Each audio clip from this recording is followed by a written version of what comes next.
my husband, Robert, had just left going to work. And we lived right at the train tracks. And I could see the train go by. So I was just probably, I don't know, watching the train go by. Then all of a sudden I started feeling pains, and I was thinking, oh, this is it. So what I did was I immediately called a cab, got to the hospital, and he worked at the hospital where I was going. And probably got there before he did. She was the most inquisitive of all of the kids who were her age, which is Abraxas, was born a little after her, and Angela, who was born a year before. And she just always was looking for how things worked. What can I do? What can I get into? Not like, oh, look at that baby's getting into stuff. She had a real presence about her, even as a small baby, of just wanting to know what things were. And I think it was really awesome how her mom, May, would line her crib with magazines. And she loved looking at these magazines. Here was this little baby, and she lined them so she would have different images to focus on. And I think that probably made her even more of a curious person. Now we just know her as, I wonder how that works. Well, she started, probably, I think it was the same school and probably preschool that her cousins were going to. Her aunt, which is Angela, right? I think they're all going to the same school. So, they did everything pretty much together. So there's a story when we meet, or when I meet people with her, I always tell people, oh, she gave me the mumps. She gave me the mumps because she gave me the mumps when we were in kindergarten.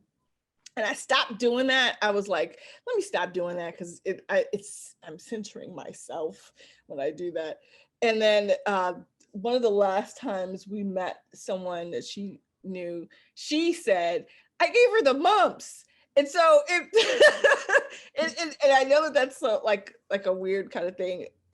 When she gave me the mumps, we were in kindergarten, and she nobody could play with her because she had the mumps. But I played with her anyway, and she cried, and I hugged her, and we were bonded like super duper bonded ever since. Growing up with Bobby was just it was awful. Like I'm gonna start with the bad. So she would, she was smart, smarter than a lot of people, and jumped grades constantly. They actually had to stop. This is to set up her intelligence and level of cruelty. Like they had to stop her from jumping grades because she would be like too young in these grade levels. So they were like, okay, well, we've already done it twice. Let's just slow this down. So she was, obviously like a brilliant child. So she would aim that intelligence at me in it's all kinds of terrible ways. She would, she told me one time, she was like, she comes in the room and she says, man, Henry, the way you make your bed, it's just you're so good at, making beds. And I was like, really? I mean, I don't know, I just, made the bed. She was like, no, like the way you make beds is, I don't know, it's just something special about it. You think you could do that to my bed? I was like, I mean, I guess so. Like, I don't think I do anything special, but sure, I'll try it. So as I was finishing making the bed, I realized like she just like got me to make her bed basically for nothing. We would dance, we would, sing. We thought, we were singers when we were kids. I mean, it was a lot of daydreaming, pretending, even times when we didn't have like a television necessarily or like a working television, we would perform in the broken television. in our, watching our reflections as we pretended to be characters, etc. So yeah, a lot of imagination and dreaming, and yeah. I think her dad disciplined her more than I did. He always said that I let him be the heavy, and She only got in trouble at home because she never would stop talking when she was in the wrong, or when her mother or father were trying to talk to her and she had to get a point out, and she felt like her point was valid. And we would say, Bobby, shut up, shut up. And she would just continue, well, Like, I don't even remember scenarios where, she wasn't even like in trouble necessarily, but it was the way she would contextualize a situation and, twist certain knives here or there, and then she would be in trouble. But again, I just think it's a result of that mind. Like, it needs to be aimed at things. But yeah, she didn't get in trouble that often, but when she did, it was usually because of something that she said versus something that she was really doing. I believe during the 8th grade, she went through a Boy George stage. Everything was Boy George, and her Aunt Angela, everything was, I guess it was Tears for Fears, and I don't remember who Karima was until then. But everything was about them. We would be listening to music, or talking about the latest, band we were nuts about.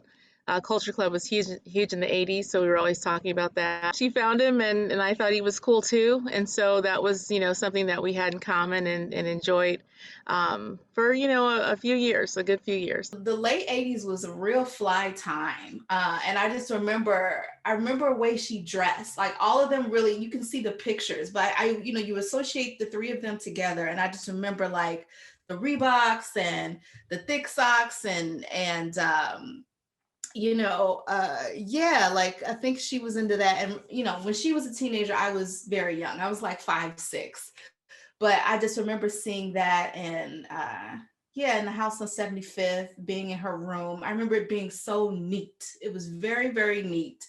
And she had the I think it was still there for a long time.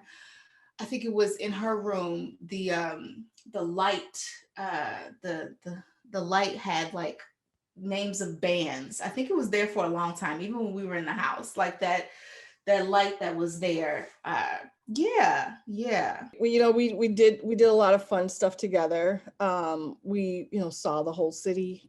Being a child of the city, you're able to experience so much more on your own independently in a young age, because of transportation, that in ways that you would not be able to do in a small town or in the suburbs because of transportation. Probably what we had most in common was that we were two young Black females from Southside Chicago, Windy City, and we were going to school on the north side of the city, which was a good hour-long commute, but we would both have to get to downtown. So she might have taken an express bus.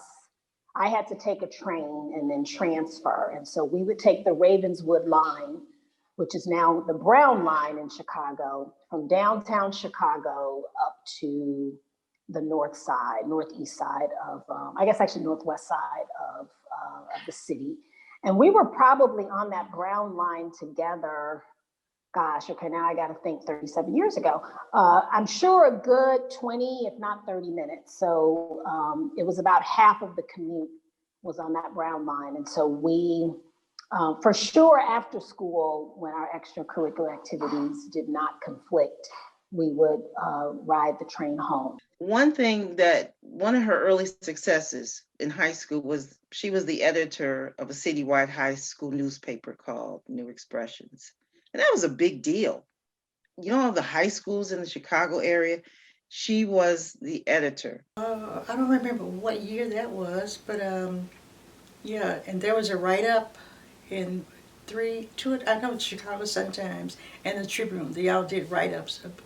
She was there on the page, and everybody at work was always, talking to me about it, and which was really, really cool. And I think that early time got her to be able to manage, delegate, and if somebody couldn't do it, she'd do it herself.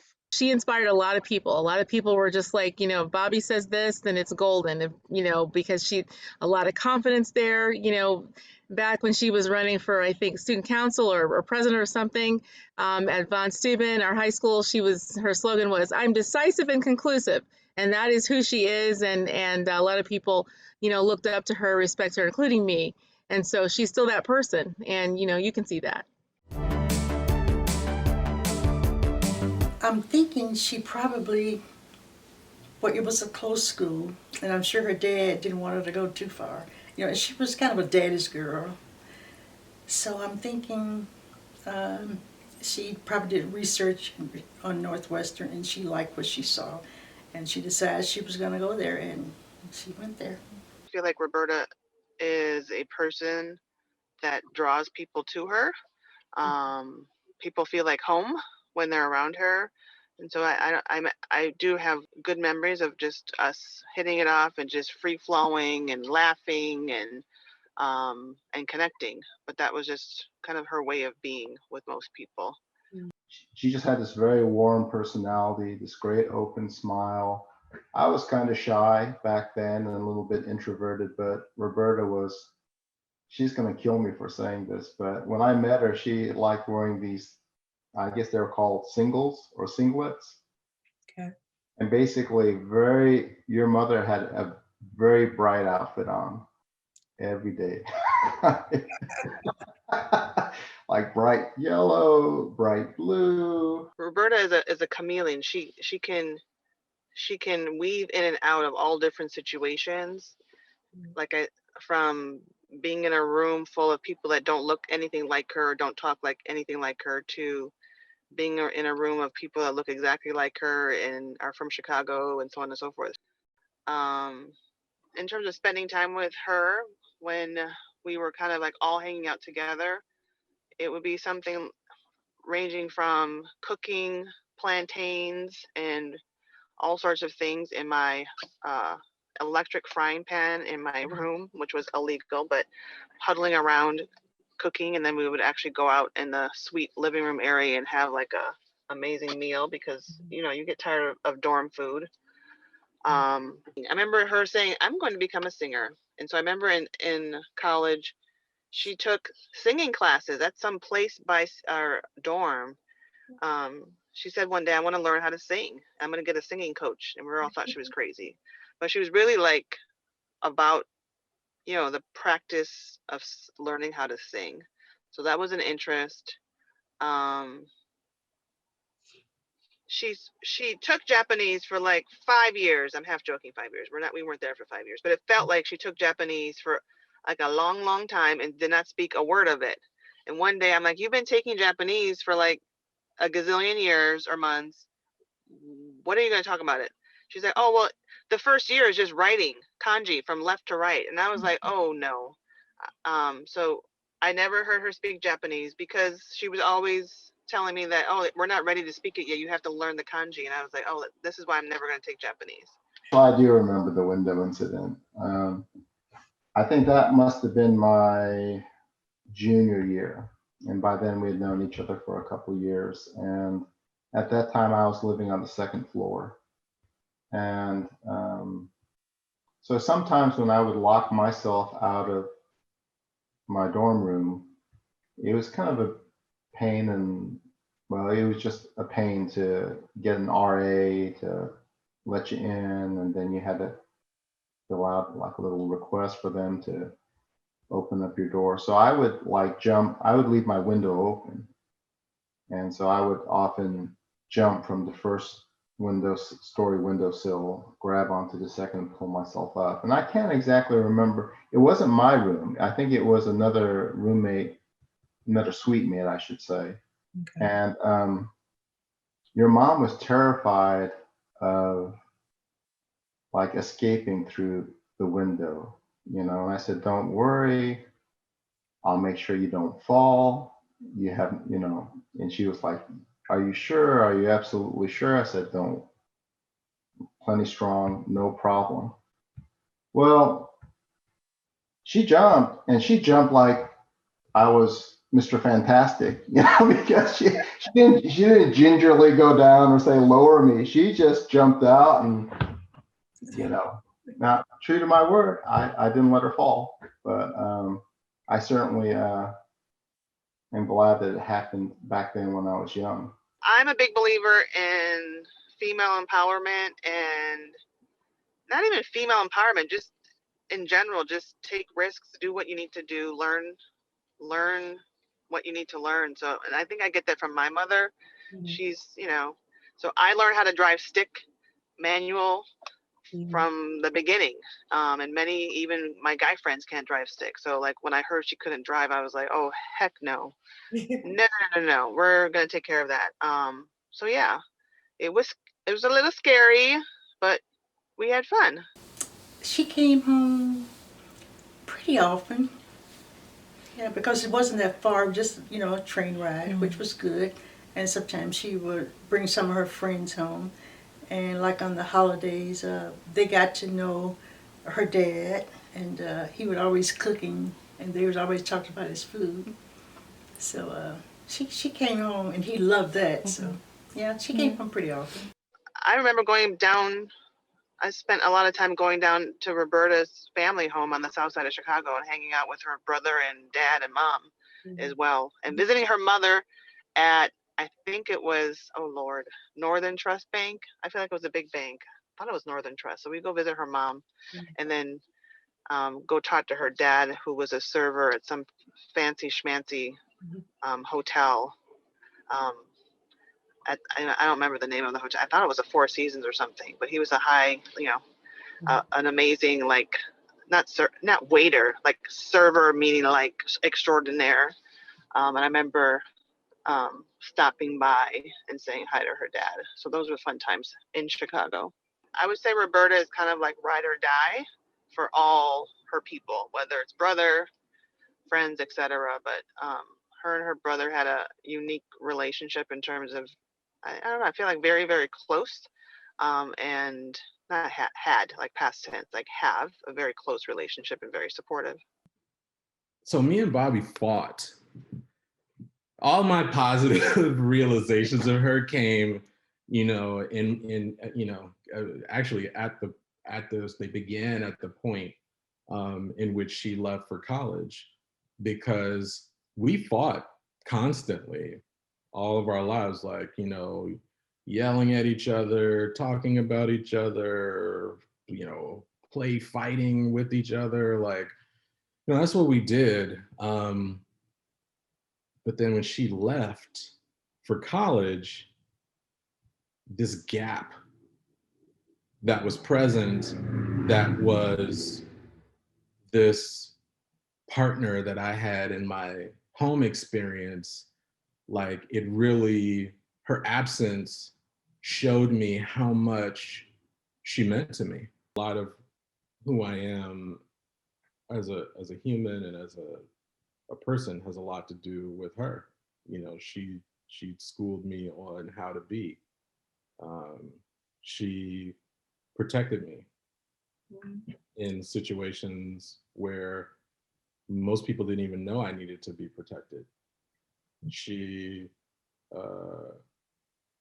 showed me the light. She showed me the path. I would have never ended up at New Expression, likely, which was a newspaper run by high school kids, which she was the managing editor of. I would have never done that if she hadn't, you know, gone there first.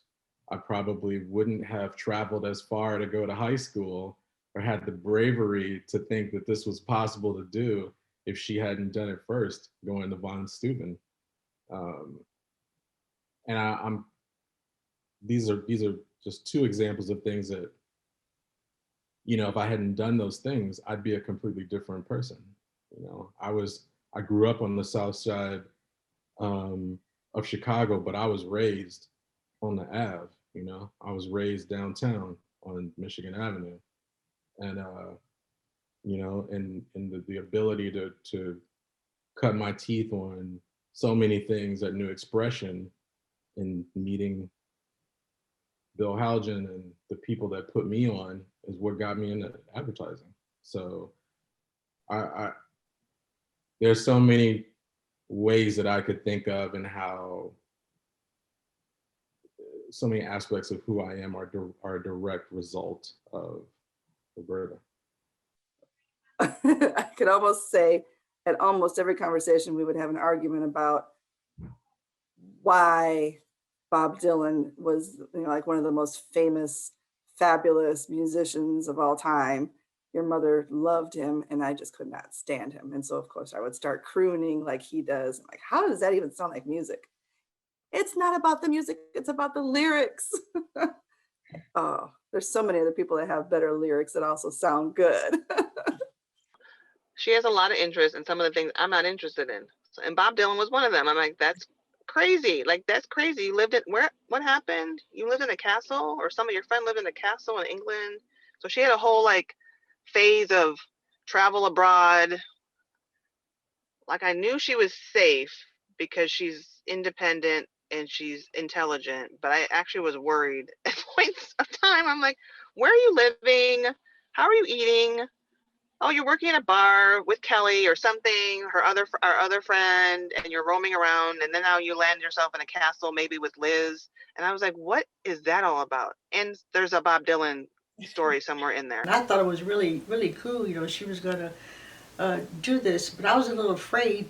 You know, don't know anybody there. All you got is a backpack on your back. But she went with, I think she hooked up with some friends of hers, so they met different places, and you know, it was okay. I think her dad was really worried about it, though. Yeah. Roberta is a fierce friend, and she one of the things that is very unique to her is she is able to keep her long-term friendships. Like, she has friends that she went to, you know, grammar school with, you know, people she's still in contact with. That's important to her. And she like listens to her friends, and she supports them, and they support her. She has a community, and she knows how to find her tribe. Once we graduated, I remember Bobby went off to Ireland for a short time, and our communication picked back up. I think, again, you get to a certain stage in your life, and you know, you figure out who is important to you and who you want to kind of maintain contact with, and you just kind of make it happen. And when you can do it, even when a few years, like the 4 years of college, kind of have gone by, and you basically can pick up where you left off, then you really know that's a true blue friend. So she was definitely the one that maintained the contact. I am quite terrible at keeping in touch. Your mom, to give her credit, she was very diligent about making sure we stayed in touch. And of course, I was always very happy to hear from her, because your mom has just this very good, wholesome soul. This is so sweet. I remember this in college, and she would send me postcards and pictures, especially when you all were babies, but she would just send me a random postcard and say, I hope you're doing okay. I'm getting emotional thinking about it, because I didn't forget, but it just came to my mind. I remember seeing like every now and then a postcard, or every now and then like a little letter. And that's what I mean about her. Like, she's very specific about detail. And even still, when it's just the holiday card that I get of all of you every year, it just means a lot. I wish I would have kept those letters. That's one thing about your mom. I mean, when you think about things that really make an impact or a difference, you know, it's the handwritten notes that you'll get occasionally in the mail. You know, nobody uses mail anymore. But when I get a letter from your mom, I'm like, oh, I got mail. You know, I'll take a picture of it, I'll send it to her, and I'm like, oh, look at this. Thank you. She does things a little old-fashioned, but it's not just old-fashioned. It's just, she's an incredibly classy lady. So I moved, took a big leap of faith, moved out west, left the Midwest and the cold, and found my happy place in sunny Arizona. And guess who was the first to arrive at my doorstep? It was Roberta. And so we actually had a great time. I remember her first trip down. I don't think she had ever been to the Southwest, but we totally kicked it. Drove up to the Red Mountains of Sedona. Um, it just was an amazing trip. Saw like the Hoover Dam. I don't know if we went to Vegas. I don't remember if we drove to Vegas, but I thought we drove that way. But yeah, she was the first to come as a house guest when I bought my first house in Phoenix.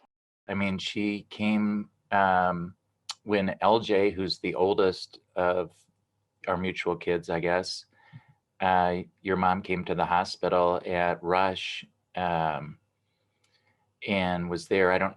She got there early. I can't remember if LJ had already come out when she got there, or she was there really close in time.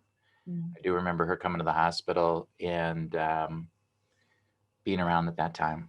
Whenever people ask me what I'm most thankful for or my favorite part about my life, it's always my family friends. You know, the people, they're my best friends. They're people that I just love to spend every second with. And, you know, none of that would have been possible without my mom creating these friendships. So I can boast being that friend who, while Mike, my husband, and I were dating, your mom and dad were dating. And so we were dating buds, and the four of us hung out lots. So she regularly would come to Cincinnati because, okay, that makes more sense. Mike, Byron, and Musette are in Cincinnati. Bobby's in Dayton. So, you know, one comes this way instead of three going that way. So we got married the same year.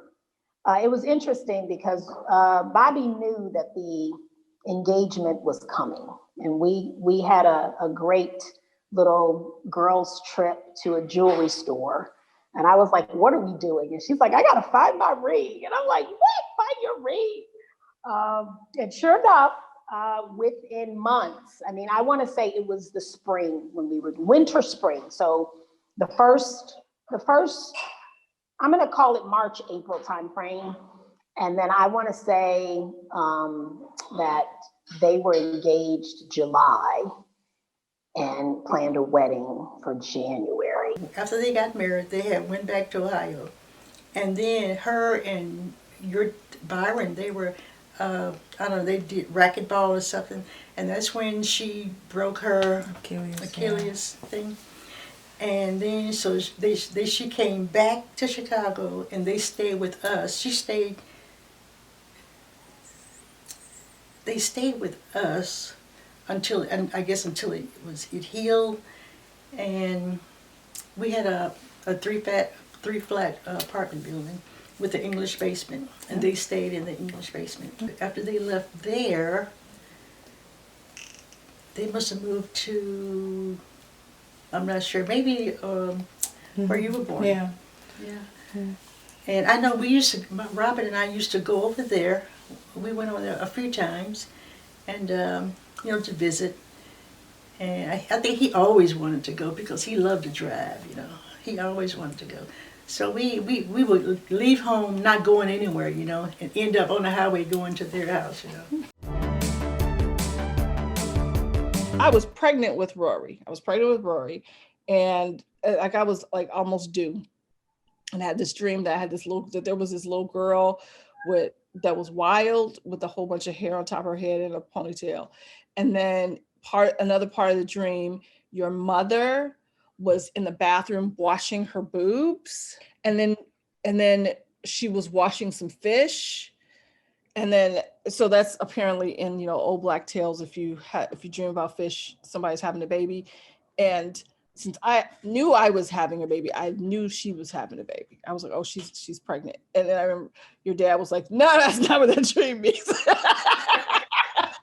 I was like, she's next. And so when she told me she was pregnant, I was like, I knew you. I knew it was gonna happen, girl. What you talking about? I do know after you were born, I'd be sitting in the living room doing something, I don't know, at the computer, and all of a sudden Jerry would be at work. And then I hear the back door open, and I looked, and there's you and her coming in the back door, So it was nothing for her to drive over to for our house. And you were just a happy little girl, happy baby, but you didn't want to sleep. I know she used to come over. She used to come over to our house in Missouri, and she'd get her hair done, and she'd drop you off, and I'd be holding you, and then I'd venture to put you to sleep. And every time I go to lay you down, you would wake up. You know, you never wanted to sleep. She would say something about, oh, that she was tired or whatever. I'm like, put her in her walker and put her in front of the TV. No, you're supposed to play with them. I remember taking the train out to Jefferson City, Jeff City, as the locals say, to see the new baby, going to the bed and breakfast, your grandpa Jerry, and to see the new baby. And, I remember running up to the room to see her, and she was asleep in the bed, and then she pulled out this baby, and it was you, and it was just like, ah! And so we screamed and we squealed. And then, Jerry said to me, so I think I got pregnant not too long after that. And he said, I knew you would because I knew you weren't scared anymore. So I wasn't scared anymore after I saw her with you. And, and he had everything wonderful to say about you. She's a killer. She's bad. Just all that. He saw your personality in you from the beginning. Well, they did a lot of things together. They went on trips together. I remember once they went, I believe it was Kansas, somewhere in Kansas. He and her, it was something to go see a relative. I think I was working at the time. So, but it was him and her. But they do that, and they'd sing. He always had her singing. Every weekend was like a party. She'd be singing. I can't remember some of the songs she was singing, but Rolling Stones and everybody. I don't think she did In the Blues, which was one of his favorites, but he had her singing every weekend. Having spoken about how she never hesitated to speak her mind, even if she wasn't aware that maybe it was not the best time, he respected her and she respected and loved him. And I know that it has had a devastating effect on her because he was a lot of things, but he also was a voice of reason, often when you needed to hear it. He would provide a sense of direction that would cut through whatever emotional stuff you were going through. And I'm sure that, I know that that has just been a huge loss for her. Family means everything to her. It is extremely important to her. Her children are extremely important to her. Her brother, her mom, your grandma is like the sweetest person on the planet. And she is really close, to her mother. And that's always been a wonderful thing to witness and to see, and how much they support each other. Just her whole life. It's just been wonderful. Even when she was a stay-at-home mom, she was a great stay-at-home mom. She belonged to, the Jack and Jill and different mothers groups. And so Roberta has never done anything halfway. It's always been, she's all in, and she's all in everything. And she's all a part of it. And that's the kind of person you would want to run your company. And she could run her own company. For her to say, hey, my children are important. I'm going to step back from this career that I've, invested in, all that, because I know what's really important. And so that was huge. And so it inspired me because, I was working at the time, but I said, well, maybe I can, homeschool or something like that, or not homeschool, but just be home. Maybe, how can I find ways to give more? Because I saw her walk away from things because you mattered. Blake mattered, Beth mattered. All of that was just everything. And she did that like, in my generation, you didn't see women prioritize that. And so for her to say, this is what needs to be, and this is what I want, and to execute. And I hate to use those words because it sounds like, because there was love there, but it was just from the care, just with how she put the lotion on your face, making sure everything, from the baby Bjorn and the straps, it's just taking care. it's like the way she held you, and you know, and she doesn't like hugs. She's not a huggy person, but the way she held you, this was the treasure of everything. I was in college, early college and early adulthood when she first was having you all. But I remember very clearly, like when she was staying at home and how we didn't get to visit that much, but like everything, she was really specific about everything that you all needed to do and how your care was different and all the activities that she would put you in and thinking about you really clearly, like really dedicated, really focused, deeply loving, and definitely willing to do anything for you all to have and everything you need. That's how I feel. And I remember one of my memories was just how organized your mom was as far as managing her role as mom. So I would come to Cleveland and visit you guys, and you and then eventually Blake had music lessons. But I remember specifically you had your violin lessons, and she just didn't skip a beat. You know, okay, we're there, we're visiting, but that was a priority, and she made sure that you guys did that. You were both doing Suzuki, which I think is already a pretty disciplined way to go about it.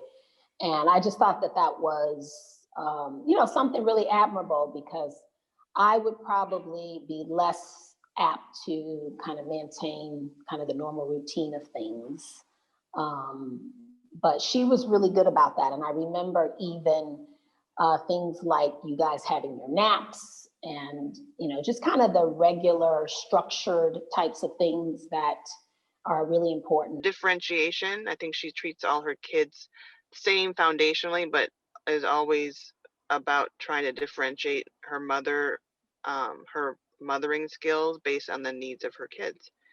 But the whole ride or die thing still comes in as well. I mean, she'll do anything for her kids, through ups and downs.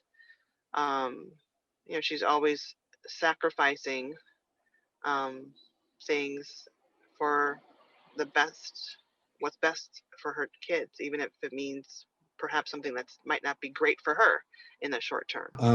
She is as a mom, Bobby is, you know, I think she in many ways is, you know, like my mom, and or this interesting combination of my mom and my father, in this ability to exhibit great warmth and care and consistency and love in those ways, but then also be demanding, have high expectations, and, you know, sometimes, you know, be a little volatile. But again, as an expression of love, I think she exhibits all of those things. And I mean, look at the result. Oh, very, very attentive, concerned. Oh, you know, she's on it. She is motherhood, you know, and her is just, I mean, she's great. Yeah, she's a better mother than I would have done. I mean, and the activities, you all. I mean, I couldn't have done it. You know, took to it like she takes to everything, you know, really, really just worked hard, researched everything, made sure that you had the right gear, made sure that you had the right kind of, you know, she had the right kind of training to support you. She was very meticulous and careful with how she did things, and you know, just kind of like taking advice from lots of different people, which I think is a really, really good quality. I see her kind of refocusing herself towards the things that she wants, and you know, because obviously she took very seriously raising you guys, and you know, waited, you know, to make sure that she could give you guys everything you needed from her, because she understood that it's not just, you know, you put them in the right schools, you know, you do this. She did all that, but she knew that she knew that you guys needed her. So she was at home as long as she could be at home to give you guys what you needed of her. because that matters more than where you send somebody. It's sharing yourself with them. I know that by the time when I was like more of a kid that could remember things a little older, like 8, 9, even when I was a preteen, that's when she started to do her TV work. And so I just remember seeing clippings and hearing stories and being really excited. I'm like, she's on TV. That's so cool. That was everything. Yeah. We didn't have no YouTube or no, no social media where you regularly saw people's faces on screens. So I was always really impressed and fascinated with that. I think one thing that comes with age is, and it can be dangerous, but like I think one thing that comes with age is because you know what failure tastes like, you know what some of the perils of ego, and you're able to bring your best, most inspired self, most yourself with the most intention into something, but you're also able to do it with a kind of grace and a kind of care that only comes with, the fact that you've lived. Especially as a mother of 3 and doing all the things that she always does. When I remember when she was briefly running for city council about a year and a half ago, I guess, or maybe it was 2 years ago. I think it was 2 years ago when she was running for city council, and she decided not to because there were different things. But she took it so seriously, and she already had like a very demanding job. She doesn't complain a lot, and not to say that you are not allowed to complain, but she doesn't have to do anything, and she takes it, she has a very high standard for not perfection, but definitely excellence, I would say. And I think, I wish I had it. I get tired. She is a kick-ass boss. She's a boss lady. She's a rock star. She has worked so hard. She showed it when she was a in her journalism career, having moxie when other people maybe didn't. And maybe that's part of who she is. And that's just, it was such a perfect pairing for her because she fights for what she believes, and, she doesn't give up. So, she's had to at times work a number of jobs because she's had to. She wanted to provide for you guys, when things were really tough, and she was worried about, am I gonna be able to pay the house note, when Brandy's got medicine, and or Blake needs this, and it's like there's always something. And so she did what she had to do. The biggest change that I would see her in the last decade is really more her maturity as it comes to her work, her dedication to her work. She's obviously much more driven about her work.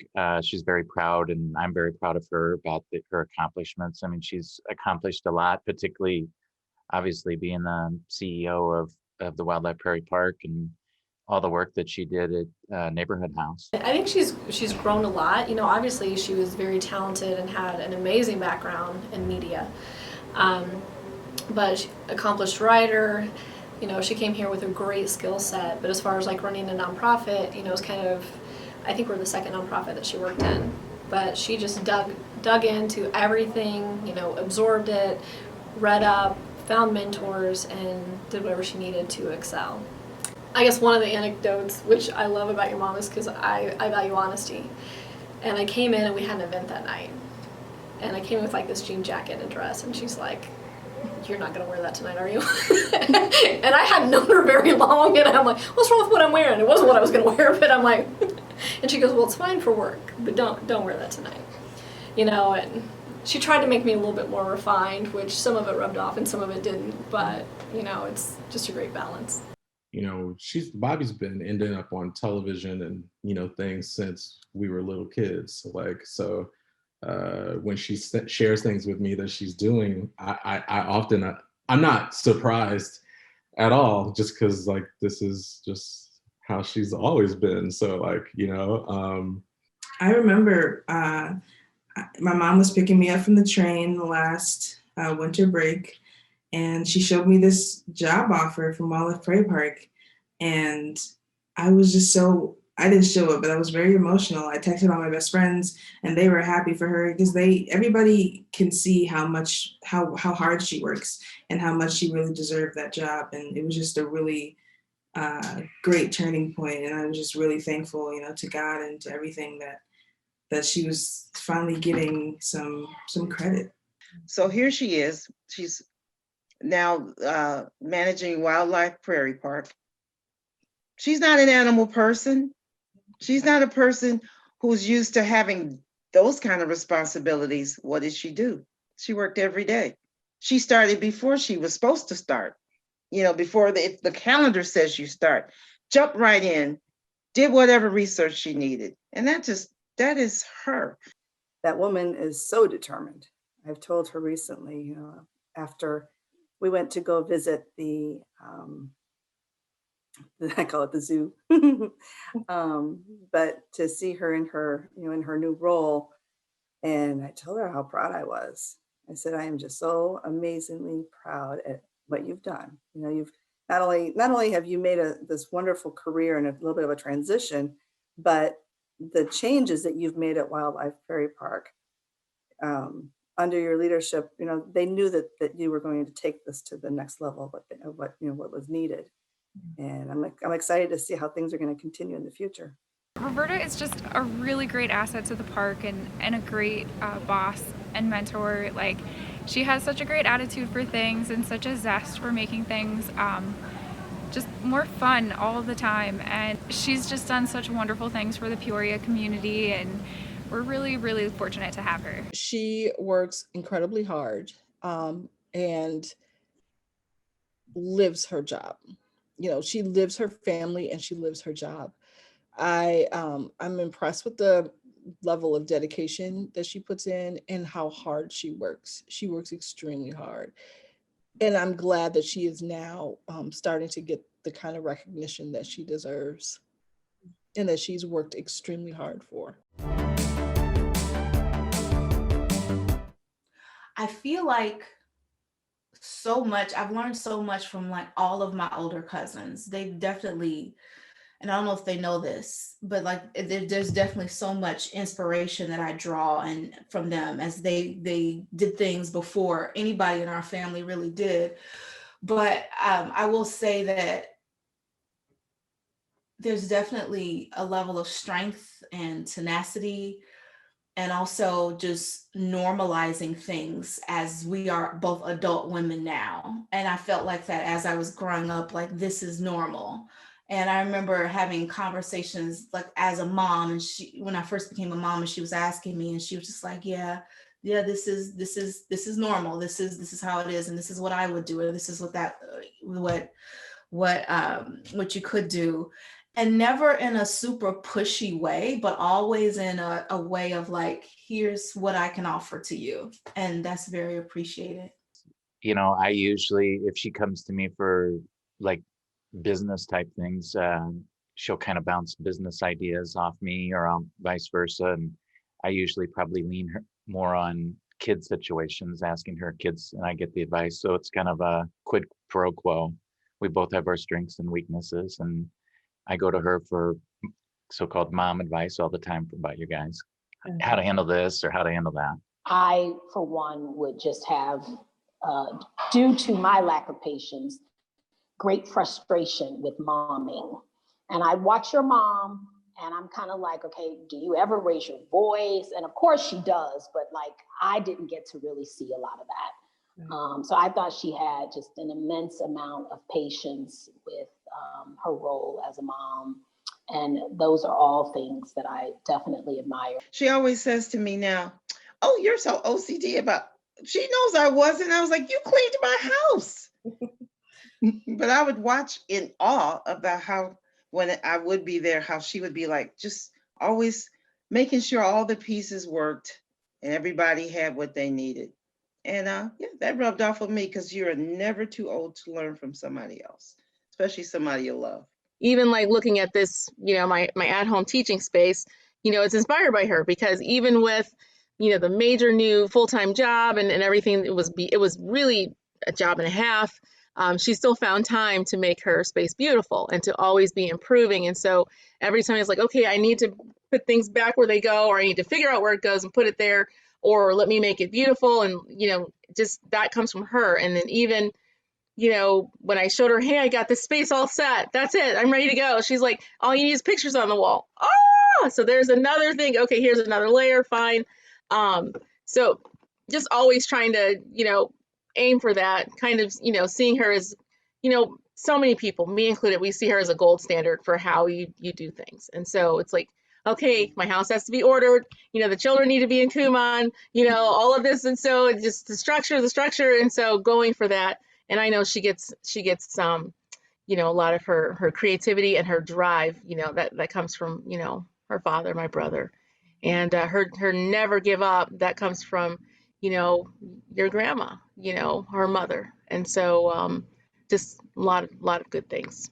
Oh, she's very creative, and I'm always impressed how she can renew your home. You know, she's always inspiring, and she's very determined when she has a project. So I'm very impressed with that. I salute her for that. Yeah, very creative. Her family room at home is a family room. She's made it as even more family room than it could be.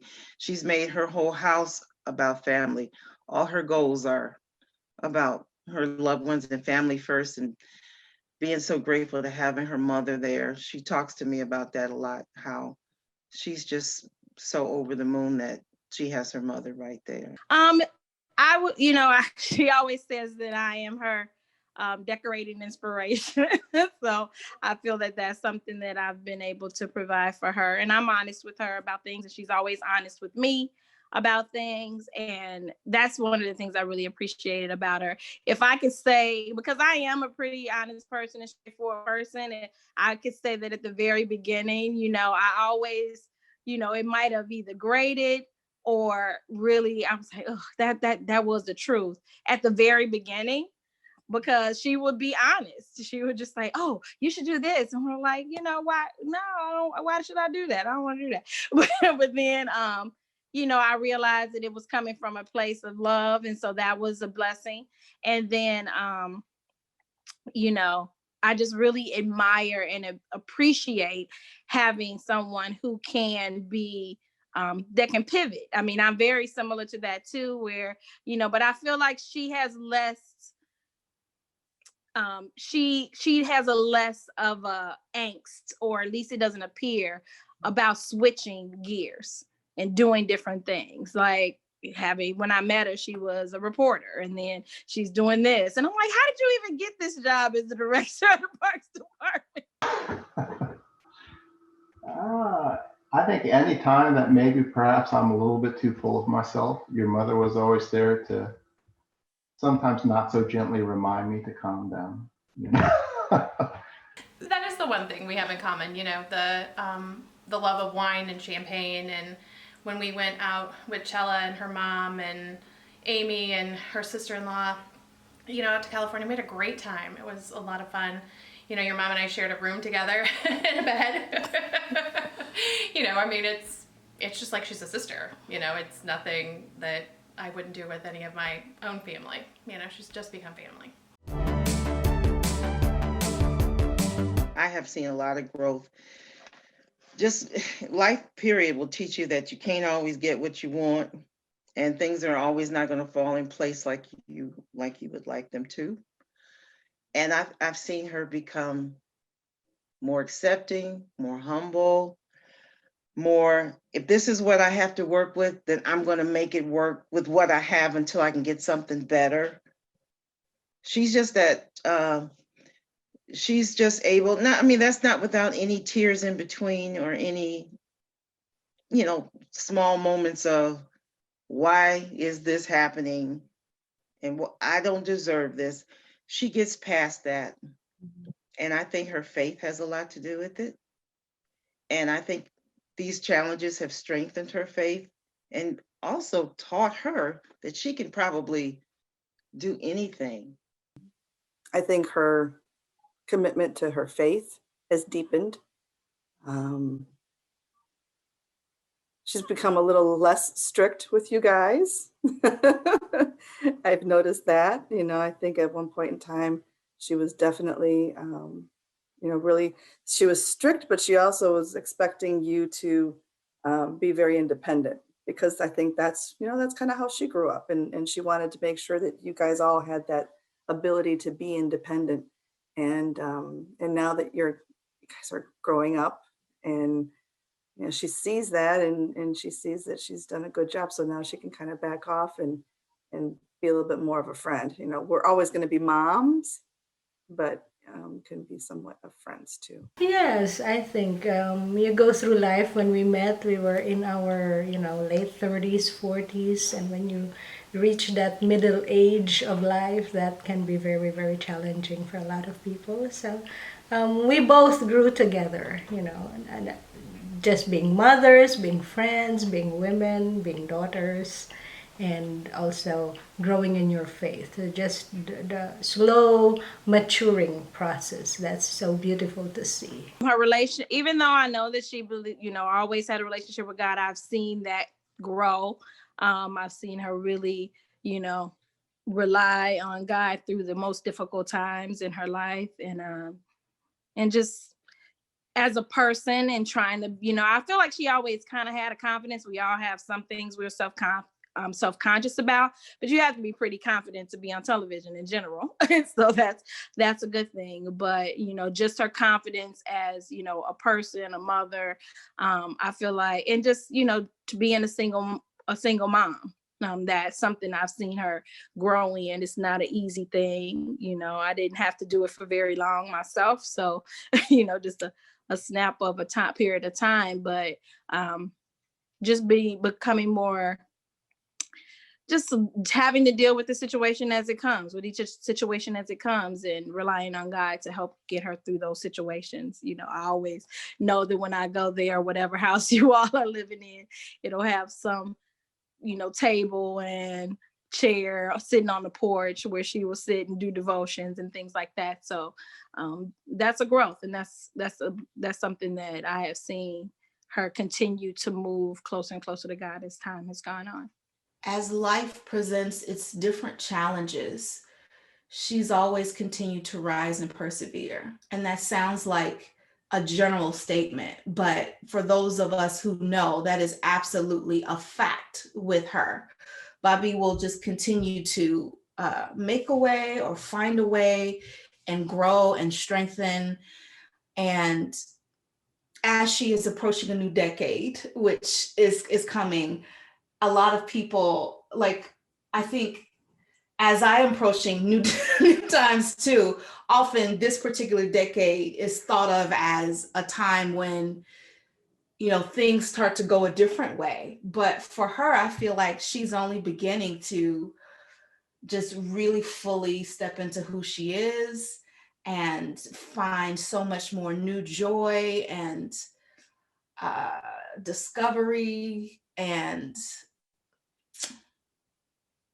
I don't know, just the new phases, and she's into new phases in her life, and it's really exciting to watch. And I feel like, you all her children are teenagers and above. You still a teenager, but I think that it's a really wonderful time to see her really find the things that she loves and grow in that space. And if it's being the executive director of wildlife, to getting some hot fresh braids, to a new sweatshirt, or just all of those things, is really inspiring to watch, that we can continue to create new versions of ourselves, and all of the versions can be great. She makes me a better person. Her spirituality, her commitment to the things that she does, she gives 110%. In fact, whether she's thinking about it from a work standpoint or just being a mom or being a friend, she just gives it everything she has. I remember just one of my favorite times with your mom is sitting on the porch and creating our bucket list together. talking about our futures and our goals. And your mom is she's very grounding. Like when I'm having issues, whether I'm crying or I'm happy about something, she's always one of the first people that I call. In fact, one of my ICE numbers is Roberta. So like if something happens to me, she's getting the phone call. But I would trust her with my life. She's amazing. Your mom always has a positive outlook. That's what I notice. And so I always feel like Bobby brings a sense of light every time you come to an event, no matter what is going on with her personally or what's happening. She comes and is positive. She's asking good questions. She's very curious about what's going on with you. She's offering support. She's laughing a lot. She's having fun. And that's what I think of when I think of her in a family gathering. Really smart, really insightful, but also like full of fun and curiosity and laughter. Yeah. She can maneuver in any kind of a party situation. It doesn't matter if she's at a fancy gala with me, because there'll be times where she's been my plus one, and she loves that, and I love when she comes with me, and we both get dressed up and we schmooze, and it's like I don't even have to do it. She starts introducing herself and she's meeting people, and I've always hoped that maybe one of these days I'm like, well, maybe she'll get a job at Lewis. But she can definitely hold her own, and people enjoy talking to her. She's very captivating. She has that ability to focus, that her focus is one of her strengths. And no matter what's going on, she can hyper focus on whatever needs to be done. And she's good at compartmentalizing what's important and what's not. And then she's like this. She's a go-getter. She's decisive and conclusive. Yeah. And so she's a go-getter. Just whatever it is, whatever the challenge is, she's like, whatever, everything is, I don't know if she sees everything as a challenge, but she doesn't get ruffled by challenges. And so it's just like, this is what needs to be done. She goes and she does that thing. And she doesn't stress about it. She doesn't worry about it. She doesn't give it any thought because she's busy doing it. First of all, she looks real good, and that skin was popping when I saw her, and she's got a cute little figure on her, and she was looking all cute. So I'm looking forward to following her lead. So tell her to keep on leading with the good-looking 50-year-old woman. I see her all the time, and I always just want to say yes to everything I'm seeing as she grows, and as Bobby, as you grow and as you do all these amazing things, I'm still as inspired and look up to you as much as I did as that little girl with thick glasses. You've only just begun. There's nothing you can't do. And if you start feeling like there's something you can't do, just ask your old auntie and she'll tell you you can still get it. It's not that bad. I've been through it myself. No, your mother is going to be fine. And and quite frankly, she ages so well and so graceful. So I think just the 50th was just a arbitrary milestone. Your mother, in all the important and good ways, has not changed a bit since I met her. So my wish for Roberta for her big 5-0 is to not forget where you came from, appreciate where you are, and keep on pushing the edge of adventure. But treat this next, I guess, chapter of your life for you. And you are as young as you feel. And I know that in her mind and everything that she still has determined to do, she is nowhere near 50. From the moment that you hear this from me, let the celebration begin and let it continue all the way until December 2021. You deserve 12 months of celebration for 50 years that you've lived. And here's to another 50 more. Wow. look at where we are. Who would have ever thought you'd be having a 50th birthday? Happy birthday. And celebrating you and your day. I just want to thank you for who you are and who you've been to me and to every life that you've touched along the way. Happy birthday. I truly believe my mom can do anything. I think she can do any job. She can tackle any crisis. I'm really proud to call her my mom. I love showing her off to people because she's beautiful and she's smart and funny and just great at what she does. And when I become rich and famous, she's more than welcome to live in my guest house.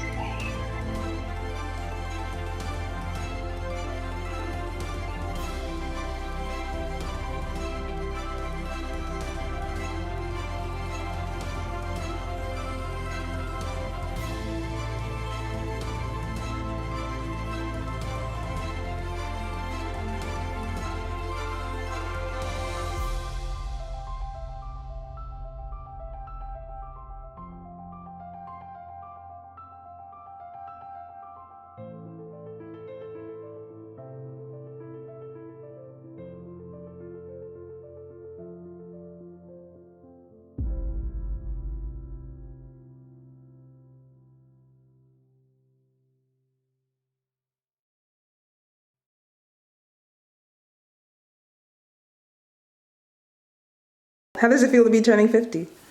It feels surreal. I can't believe I'm halfway done. So the next 50 years are going to be the best, though. I often think about my 75-year-old self. So I'll say, you made it. Sit down already. Relax.